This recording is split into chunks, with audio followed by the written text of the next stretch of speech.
नगरी में शीतला मैया के प्यारा सजल बा दरबार। महिमा बहुते अपार। संवर जाला भगिया मिटे सब दुखवा हो और जी लगाल एक बार। महिमा बहुते अपार।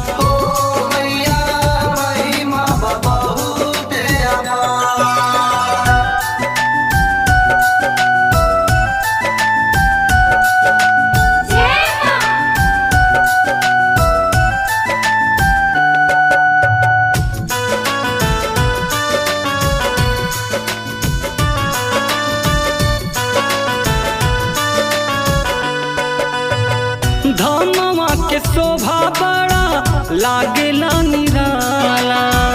गूंज जयकारा माई के पचरा गवाला।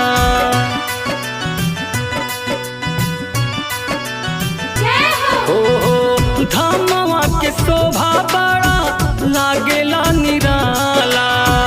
गूंज जयकारा माई के पचरा गवाला।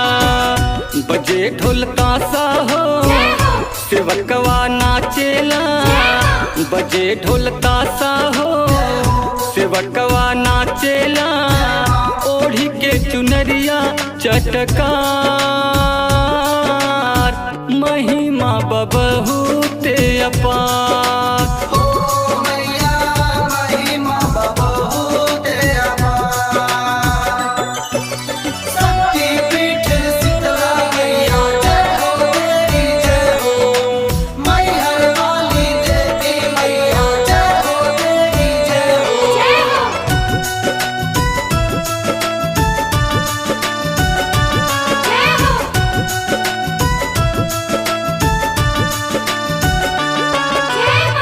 चढ़ते नवरात्र लागे मेला बड़ा भारी।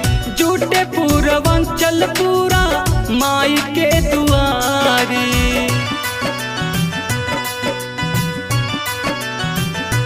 हाँ चढ़ते नवरात्र लागे मेला बड़ा भारी। जुटे पूर्वांचल पूरा माई के दुआरी। ईश्वरी गुण गावे शरण में आइल बा। कन्हैया गुण गावे शरण में आइल बा। सिरवा झुकावे बार बार। महिमा बहुते अपार।